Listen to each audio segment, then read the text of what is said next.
Provérbio 29, verso 18. Não havendo profecia, o povo perece. Porém, o que guarda a lei, esse é bem-aventurado. O texto diz que quando não há profecia, qual é a consequência natural? O povo perece. Tendo profecia, então, o que acontece? Não tendo profecia, o povo perece. E tendo profecia? Vida. Não tendo profecia, porque não há profeta. Se não tem profeta, não há profecia. Se não há profecia, porque não há profeta. Então, se não tem profeta, não tem profecia. Se não tem profecia, o povo se corrompe. E quando há profecia? Não acontece ao contrário. Porque aí nós precisamos de ler 2 Crônicas. Porque pela lógica, se não há profecia, corrupção. Se há profecia, não deveria existir corrupção. Mas nós sabemos que há corrupção mesmo existindo profecia. 2 Crônicas, capítulo 20. 2 Crônicas 20, verso 20. Diz assim, 2 Crônicas 20, 20. Crede no Senhor vosso Deus e estareis seguros. Crede nos seus profetas e... Então, para existir bênção, quando há dom profético, é necessário fazer o quê? Crede nos seus profetas. Quando existe um profeta, mas o povo não acata a sua profecia, de igual maneira o povo vai perecer. É só olhar para os dias de Israel. Quantas vezes Israel não tinha somente um, nem dois, mas até 3 profetas ao mesmo tempo, e ainda assim eles se corrompiam. Então, existir profecia, porque há profeta, não é evidência de que o povo vai estar em uma plataforma segura. O que garante a segurança a um povo é a obediência ao dom profético. É isso que garante a segurança. Não é a existência do dom profético, mas a obediência ao dom profético. Toda vez que Deus levanta um movimento, um pouco antes de levantar o movimento, ele levanta o quê? Um profeta. Ele levanta um profeta, justamente para que o povo seja orientado. Quando Deus estava em iminência de retirar Israel do Egito, quem Deus levantou? Quantos profetas? 1 profeta, 2 profetas, 3 profetas. Miriam, Arão e Moisés. Os 3 eram profetas. Os textos dizem que os 3 eram profetas. Então, antes de tirar Israel do Egito, Deus levantou 3 profetas. Vamos lá em Êxodo capítulo 12 comigo. Êxodo 12. Espero que vocês estejam familiarizados, porque nós vamos dar uma breve passeada pela Bíblia. Êxodo 12, versículo 50. E todos os filhos de Israel fizeram como o Senhor ordenara a Moisés e Arão. Assim fizeram. E aconteceu, verso 51, naquele mesmo dia que o Senhor tirou os filhos de Israel da terra do Egito, segundo os seus exércitos. Então Deus utilizou Arão, Miriam e Moisés, 3 profetas, para não somente libertar Israel da escravidão, mas Deus precisava reestruturar Israel. Eles estavam tão corrompidos pela escravidão do Egito que eles precisaram ser orientados em aspectos básicos, como a higiene, leis sanitárias, alimentação, diretrizes assim muito comuns, mas eles estavam tão deteriorados pelo período no Egito de 400 anos, 200 anos no Egito e mais 230 sofrendo perseguições, que foi necessário se levantar profetas para os direcionar em elementos simples da vida. Avancem comigo para Oséias capítulo 6. Então, no momento em que Deus levanta Israel, ele suscita o dom profético. Antes de Moisés, onde vemos o dom profético manifesto? Onde vemos? Antes de Moisés? Abraão, José, Jacó. Mas notem que cessou o dom profético. E quando o dom profético cessou, o que aconteceu com o povo de Israel? Se corromperam. Se corromperam terrivelmente. Não é garantia de sucesso tendo profeta, mas certamente o povo vai se corromper se não existir visão manifesta. Capítulo 12 de Oséias, capítulo 12, versículo 13. Mas o Senhor, por meio de um profeta, fez subir Israel do Egito, e por meio de um profeta, Israel foi guardado. De que maneira Israel foi guardado? Através do dom profético. Josué 24 diz: e todo Israel foi fiel a Deus durante todos os dias dos anciãos que viveram juntamente com Josué. Uma vez que estes homens que estiveram em contato com o dom profético morreram, novamente Israel cai em apostasia. Então, o sucesso de um povo, o êxito de um povo, será o resultado certo da manifestação do dom profético, somado à obediência a este dom profético manifesto. O capítulo 12 de Oséias diz que Israel foi guardado enquanto existiu dom profético. Olhem aí Miqueias comigo. Miqueias capítulo 6. Miqueias 6, versículo 4. Pois te fiz subir da terra do Egito, e da casa da servidão te remi, e enviei adiante de ti Moisés, Arão e Miriam. O livro Profetas e Reis, Patriarcas e Profetas, na página 382, diz: através dos 3 profetas, Arão, Miriam e Moisés, Deus conduziu o seu povo. Então Arão foi profeta, Miriam foi profeta, ela profetizou no capítulo 15 de Êxodo, e Moisés foram profetas. E foi através destes profetas que Deus retirou Israel do Egito e os guardou. Avancem comigo para Josué. Josué capítulo 24, verso 31 diz: serviu, pois, Israel ao Senhor todos os dias de Josué e todos os dias dos anciãos que ainda sobreviveram muito tempo depois de Josué, e que sabiam todas as obras que Deus tinha feito no meio de Israel. Então, durante o período que a influência do dom profético era sentida em Israel, o povo estava bem. Enquanto eles estavam atendendo às orientações dos profetas, eles estavam bem. Morrendo os profetas. Olha o que aconteceu. Juízes capítulo 2. Juízes capítulo 2. Esse capítulo fala sobre o ciclo de apostasia de Israel. Juízes 2, versículo 13. Portanto, deixaram ao Senhor e serviram a Baal e a Astarote. Verso 16. E levantou o Senhor juízes que os livraram das mãos dos que os despojavam. Versículo 18. E quando lhes levantava um juiz, o Senhor era com o juiz e os livrava das mãos dos seus inimigos todos os dias daquele juiz, porquanto o Senhor se compadecia deles pelo seu gemido por causa dos que os oprimiam e os afligiam. Porém, sucedia que, quando o juiz falecia, reincidiam-se novamente e se corrompiam. Reincidiam e se corrompiam. Então, enquanto tinha o juiz, e eles atentavam-se para as ordenanças do juiz, que alguns foram profetas, outros não, eram homens inspirados, mensageiros de Deus, o povo prosperava, o povo estava bem. Morrendo o juiz, cessando o dom profético, novamente a apostasia se instalava. E chegou um momento que mesmo os juízes que começaram a subir ao trono, já não eram juízes capazes mais, caso de Sansão e outros. E aí chegamos ao triste capítulo 21 de Juízes. Juízes 21, verso 25, o último capítulo e o último versículo. Naqueles dias não havia rei em Israel, e cada um fazia aquilo que parecia bem aos seus olhos. Cada um fazia o que parecia bem aos seus olhos. E isso acontece quando não há manifestação do dom profético. É isso que acontece. Olhem o livro de 1 Samuel, capítulo 3, verso 1.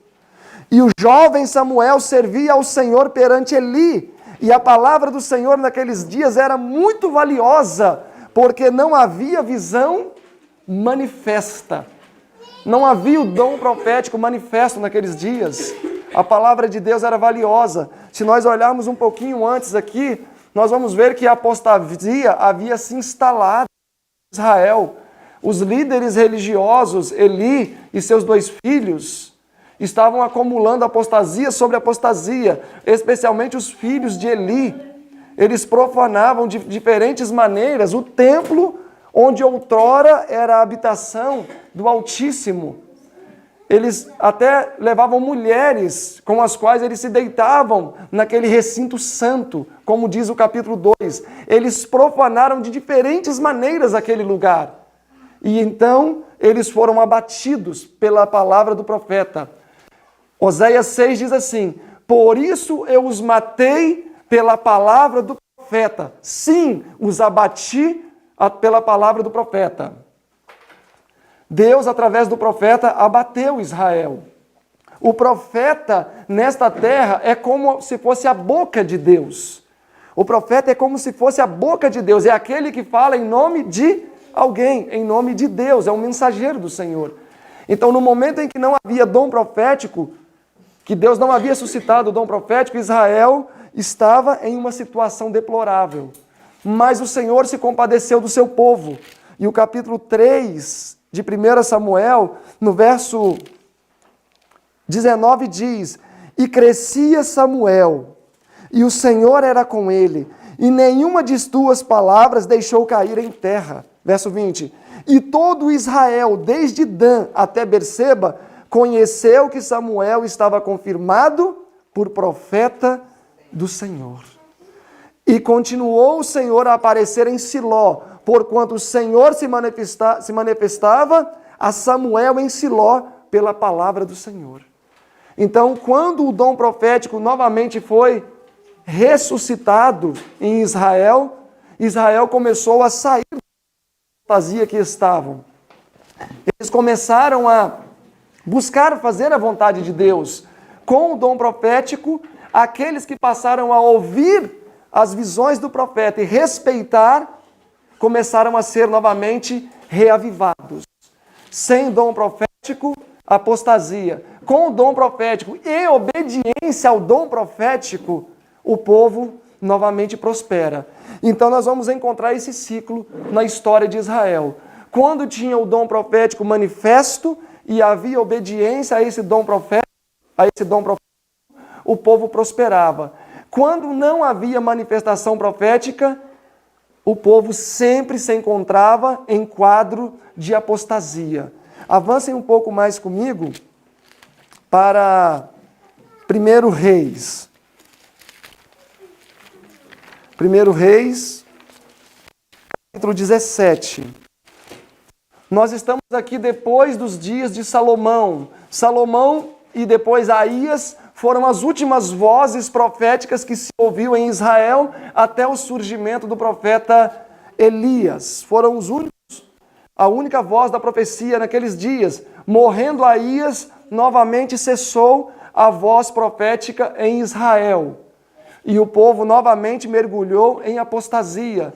E essa apostasia chegou a ser tão terrível que praticamente o reino do norte, Israel, que tinha por capital Samaria, havia até adotado um sistema idólatra como religião oficial. Haviam construído um templo falso. Adoravam a falsos deuses. O rei de Israel, que era Acabe, casou-se com uma mulher que era gentílica e que era também envolvida com adoração a falsos ídolos. E Israel mergulhou em profunda apostasia. E Deus então se preparou para novamente manifestar o dom profético. E Deus então suscitou este grande profeta. E ela diz que que Deus estava se preparando para enviar o mais poderoso dos profetas, Elias. E novamente a voz profética foi ouvida em Israel. E nós sabemos que além dos 7.000 que não haviam se dobrado, outros novamente voltaram-se para a verdadeira adoração e aceitaram as visões do profeta. Mas nós sabemos que o rei não aceitou. Olhem o capítulo 22 de 1 Reis. Acabe iria fazer uma guerra contra a Síria. e chamou para que se unisse a ele Josafá, que era o rei de Judá, o sul, que tinha por capital Jerusalém. E nós não sabemos porquê, mas Josafá acabou entrando nessa aliança, E os resultados, nós sabemos que não foram bons, porque Deus não estava à frente desse negócio. Deus não queria que Israel e Judá estivessem unidos, pois Israel estava indo longe demais na apostasia e chegou a alcançar um ponto sem retorno. De maneira que em 722 eles foram varridos da face da terra, quando Samaria foi totalmente destruída. Capítulo 22, Acabe mandou, verso 6, mandou chamar seus 400 profetas, e todos profetizaram coisas boas e diziam, verso 6, sobe, Acabe, porque o Senhor entregará esse rei em suas mãos. Vocês acham que Acabe gostaria de ouvir o quê? Ele queria ouvir isto mesmo. O coração natural se inclina a atender as mensagens que vêm do Senhor, que corroboram com aquilo que vai me fazer bem. Acabe não iria gostar de ouvir o que disse Micaías depois. Deus não está à frente disso. Vocês não devem ir à batalha. Nós temos essa tendência na nossa natureza de gostar de ouvir aquilo que não vai entrar em conflito com os nossos planos, com os nossos projetos.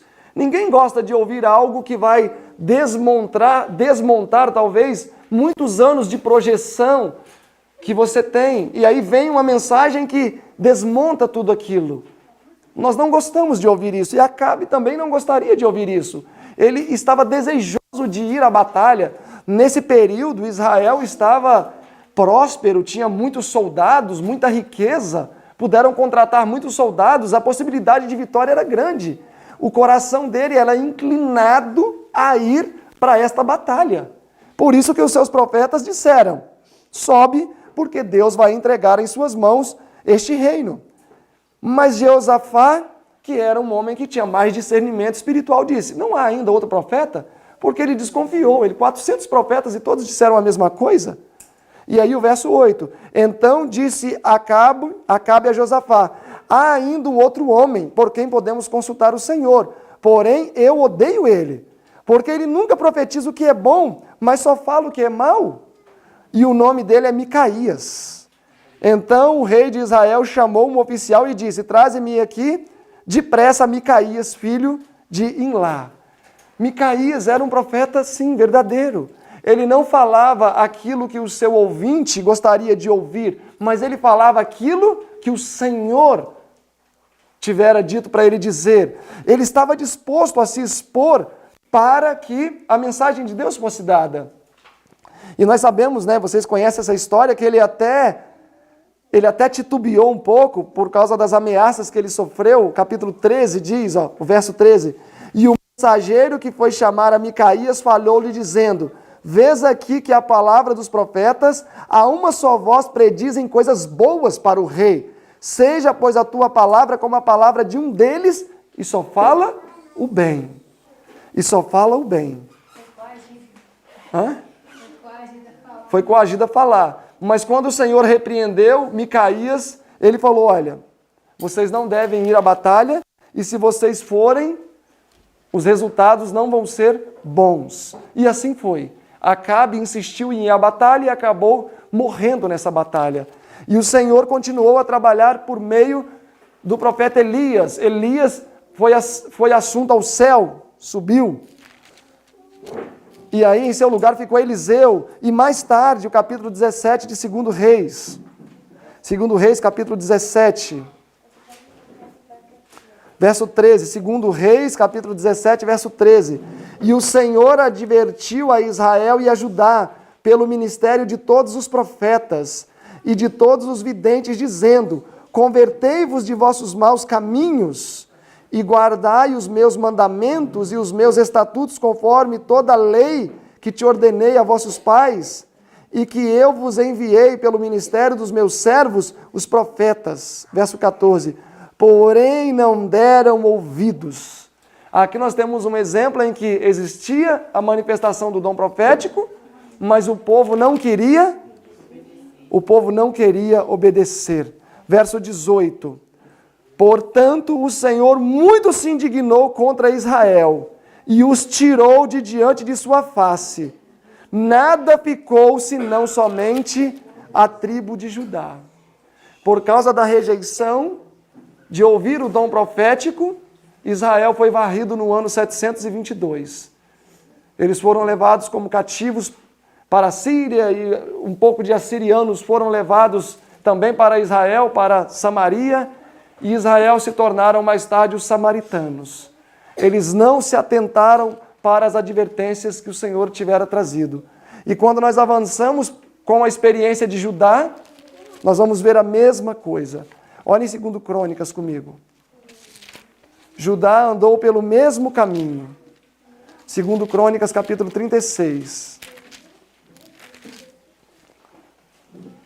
2 Crônicas 36, verso 15. E o Senhor, Deus de seus pais, falou-lhes constantemente por intermédio dos mensageiros, porque se compadeceu do seu povo e da sua habitação. Eles, porém, zombaram dos mensageiros de Deus e desprezaram as suas palavras e mofaram dos seus profetas, até que o furor do Senhor tanto subiu contra o seu povo que não houve mais remédio para eles.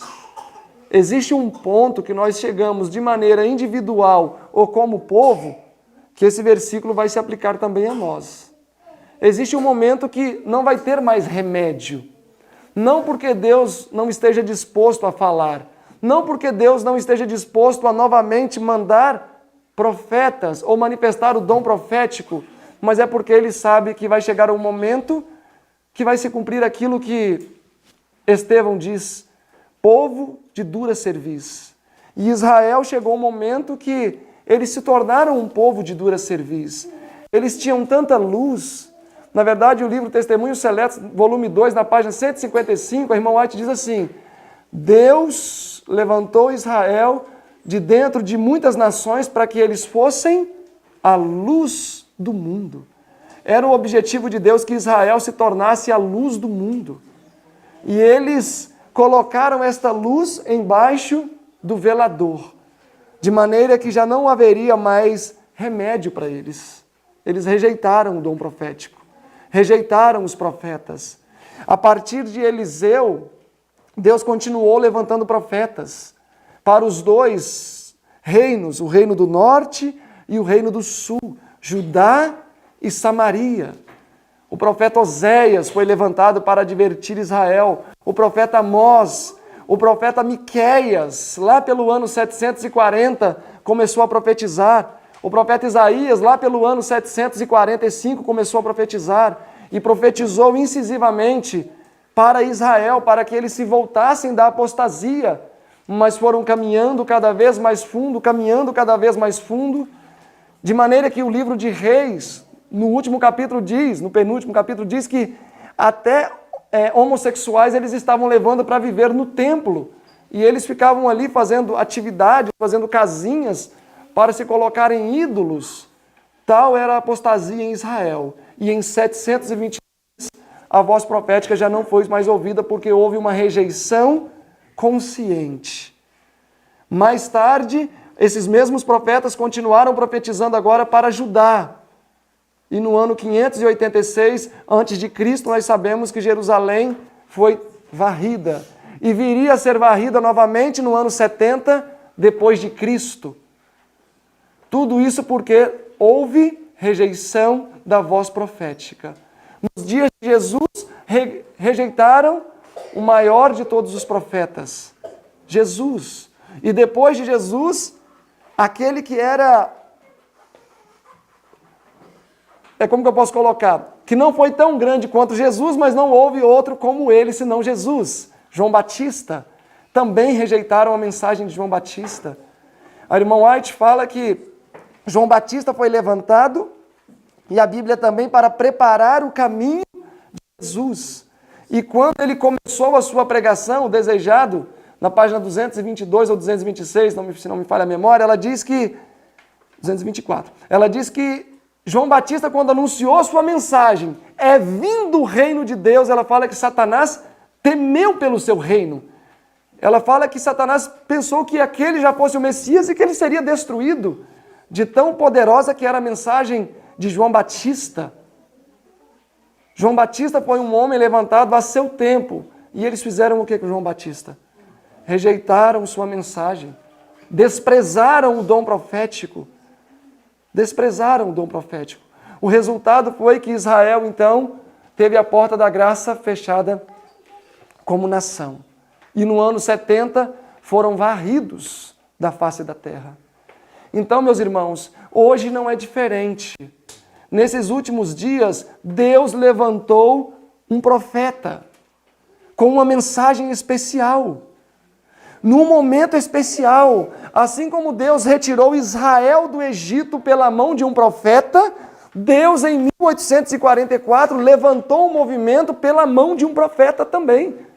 Um profeta que delineou as mesmas coisas que foram delineadas por Moisés. E a pergunta é, esse profeta tem recebido a atenção que deveria se receber? Será que com a morte dos pioneiros, assim como com a morte dos anciãos, nos dias de Josué, houve apostasia e reavivamento, apostasia e revivamento? Será que o mesmo tem acontecido conosco desde a morte dos pioneiros? Homens que devotaram a sua vida à causa de Deus, homens que de fato tinham acima de tudo a honra de Deus do que o ganho, do que a própria vida ou a própria dignidade. Sim, aqueles homens eram tão fiel ao polo como a bússola o é, como o aço, inflexíveis. Deus não tem poupado mensagens para nós. Deus não tem poupado. Quando nós olhamos para a Bíblia, nós vemos um cumulativo. A cada século, a cada milênio, foram profecias, profetas sendo levantados, trazendo mensagens até chegar aos nossos dias. Nós, hoje, segundo a irmã White, no Testemunho Seletos, volume 1, na página 82, ela diz que nós vivemos acumulado sob luz que brilhou por séculos.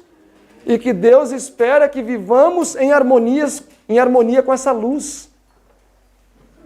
Então, meus irmãos, quando o livro de Daniel e Apocalipse forem bem compreendidos, terão os crentes uma experiência religiosa inteiramente diferente da que se tem tido. Se nós quisermos ter uma experiência religiosa diferente da que temos tido, uma experiência religiosa bem-sucedida, precisamos entender o que o Senhor tem para nos ensinar nesses últimos dias. Senão, seremos passados por alto, porque vamos ser encontrados em falta. O Senhor não tem poupado, meus irmãos, mensagens poderosas. Tem muito aí, escrito para nós nos alimentarmos. E como povo que tem alcançado os últimos dias, nós devemos estar dispostos a fazer como os homens do passado. Considerar a honra de Deus acima de tudo. Homens no passado davam a sua vida pela palavra de Deus. Homens no passado não estavam dispostos a negociar. Quando se perguntava uma criança, como se perguntou, vocês podem ver no Grande Conflito, página 240, uma criança disse assim, quando uma dignidade católica que estava ali, o inquisidor, falou, olha, o que vocês fazem em casa? A criança disse, nós oramos, nós intercedemos pelo nosso país, intercedemos pelo rei. E aquilo era expressamente proibido. Aquela criança não teve medo, que a sua família ou ela mesma poderia morrer, mas ela não teve medo, não. A gente ora, nós estudamos, intercedemos pelo nosso povo. E aconteceu o que se é de esperar. A criança e o pai foram mortos, sofreram a Inquisição. Na mesma página diz que moças que eram donzelas, que não conheciam um homem, desciam ao fundo de uma cova onde eram enterradas vivas, como se tivessem a descer para sua cama, para descansar, colocavam o seu melhor vestido. Outras, a mesma página diz que outras caminhavam para a estaca para serem cremadas, como se estivessem caminhando para o púlpito para encontrar o seu esposo. Aqui quem é casada sabe que esse dia é muito especial para a mulher. Ela vê o seu cavalheiro aqui na frente, elegante, bonito, e ela tem um sentimento muito especial, indescritível, quando vem caminhando em direção ao esposo. Estas moças tinham esse sentimento que as mulheres casadas sentiram quando estavam caminhando para uma estaca para serem cremadas, para serem queimadas. É porque essas pessoas, elas eram submissas à manifestação do dom profético. E elas permitiam que o dom profético operasse a transformação que é necessária acontecer, que é a proposta da manifestação do dom profético. Deus lança o dom profético não é para nós angariarmos conhecimentos e sabermos de coisas que outros não sabem. Nossa, como é que você sabia que iria acontecer isso? Não é só para estarmos bem informados. O propósito do dom profético é manter um povo de pé. O propósito do dom profético é manter um povo de pé. É manter um povo bem preparado, o qual vai estar pronto para enfrentar os embates dos últimos dias. Para isso é o dom profético. É para nos alimentarmos. Deve ser seiva a correr nas nossas veias. Deve ser um alimento substancial para nos dar vida espiritual. Para isso serve o dom profético. É para isso que estudamos Daniel, Apocalipse. É para isso que estudamos outros profetas, os menores, os maiores. É para isso que estudamos. Para que estejamos bem alimentados e fortes. Para vencermos os embates dos últimos dias. Meus irmãos, eu sei que todos aqui têm uma grande esperança, que é o quanto antes sair desse mundo.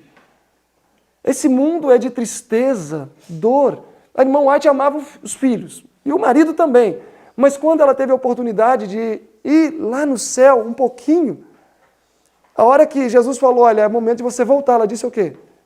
Não, eu não quero voltar. Ela nem se lembrou que tinha filho aqui embaixo, ela poderia pensar, não, realmente, eu tenho que voltar, eu tenho um marido, filho, marido doente.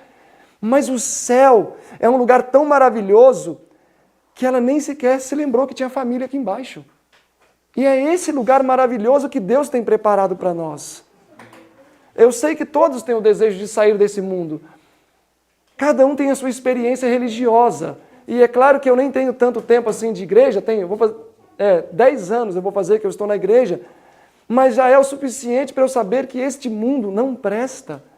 Tudo aquilo que nós consideramos que é bom, na verdade não é bom, é porque nós não temos referência do que é bom. Tanto que Salomão, no capítulo 2, nos primeiros versos de Eclesiastes, ele diz assim, alegria, o que é isso? Riso, para que serve? Ou seja, às vezes nós nos contentamos com alguma coisa, é porque nós não sabemos o que é bom de verdade. E aí nós achamos, isso aqui é bom, isso aqui traz felicidade, não traz não. Salomão disse que isso são momentos de prazer, porque nós não sabemos o que é felicidade de verdade. Mas a irmã White experimentou isso no céu. E ela não quis descer. E eu sei que é o desejo de cada uma aqui sair o quanto antes desse mundo escuro. Ela diz que o mundo é escuro. Mas para isso nós precisamos fazer a nossa parte. De maneira individual. Cada um fazer a sua parte. E aí eu tenho certeza que o tempo pode ser ainda mais abreviado. Deus não depende de cômputos proféticos para voltar, nós sabemos disso. A última profecia de tempo se cumpriu em 1844. Agora Deus espera que um povo esteja preparado. Deus espera em um povo. Deus espera que um povo esteja vivendo em conformidade com a sua palavra para que eles possam ser cidadãos dos céus. Nós vamos passar aqui, meus irmãos, não muitos dias. Hoje já é segunda-feira. Amanhã terça, depois de amanhã quarta, quinta já vamos embora. 2 dias completos só. Não é muito. Passa assim, ó. Passa muito rápido. 2 dias e um pouquinho. E nós não podemos sair daqui sem tomarmos uma decisão. Ainda mais que nós não somos, todos somos adventistas. Não é uma pregação de evangelismo, né, onde se apresenta ali Jesus e tudo mais. Todos nós somos conhecedores. Todos nós somos conhecedores. E o que Deus quer é simplesmente que nós estejamos disponíveis. Meus irmãos, é muito sério aquilo que Jesus fala, que a seara é grande, mas os ceifeiros são poucos. E eu gostaria, já nesse primeiro dia, realmente de falar muito seriamente com todo mundo aqui. 12 homens fizeram a diferença nos seus dias. Colossenses diz que 12 homens em uma geração pregaram o Evangelho em toda a terra. Os apóstolos, com Paulo, Silas, Timóteo, eles pregaram o Evangelho todo em uma geração. E não tinha WhatsApp, não tinha Facebook, que são coisas que adiantam bem hoje.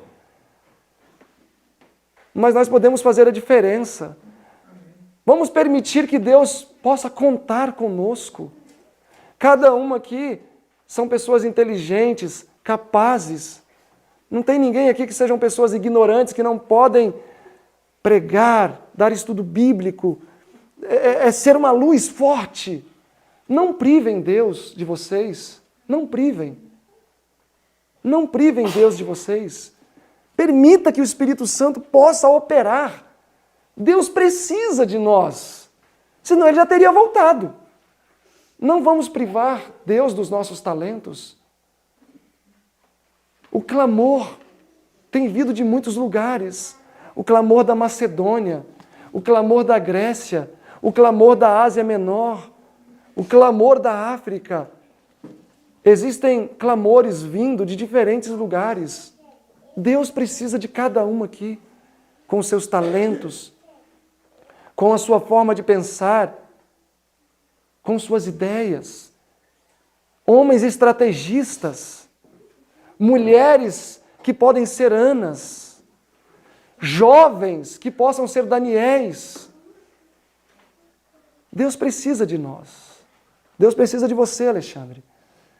Deus precisa de você com todo o seu vigor. O Alexandre é um grande evangelista. Durante muito tempo ele trabalhou na área de evangelismo em São Paulo e ainda atua, claro. Deus precisa de todos nós. Deus precisa de todos nós. Senão Ele não teria trazido vocês aqui. Não privem Deus de vocês. Não privem. Deus só precisa de um espaço para começar uma grande obra. A Bíblia diz que Ele bate. E aí você faz o quê quando Ele bate? Abre a porta. Ele entra. E Ele se encarrega do resto. Não é difícil. O que Deus quer é só uma oportunidade. É só uma oportunidade. E Ele vai mostrar que Ele pode fazer a diferença na nossa vida. Ele poderá nos fazer cavalgar nas alturas, voar sobre as asas da águia. E Ele vai nos trazer o verdadeiro reavivamento que precisamos. Não vamos privar Deus de nós. Não vamos permitir que essa semana de dedicação a Deus se conclua na quinta-feira. Na verdade, não vamos permitir que ela se conclua nunca, porque continuaremos estudando sobre o plano da redenção até quando? Pela eternidade. A cruz oferece alimento inesgotável. E nós vamos pela eternidade estudar a cruz. Que o Senhor possa operar poderosamente no coração de cada um aqui presente. Orem pela madrugada. Orem pela manhã. Orem ao Senhor. Se consagrem. Fala, Senhor, eu sou um instrumento que está meio enferrujado. Ou que talvez não tem toda a disposição necessária, mas me reaviva. Me usa, Senhor. Meus irmãos, Deus precisa de cada um aqui. Deus precisa. Que os anjos possam dizer amém por todas as decisões que eu sei que tomaremos aqui, as quais vamos levar resolutas e permanentes para o nosso lar. Amém?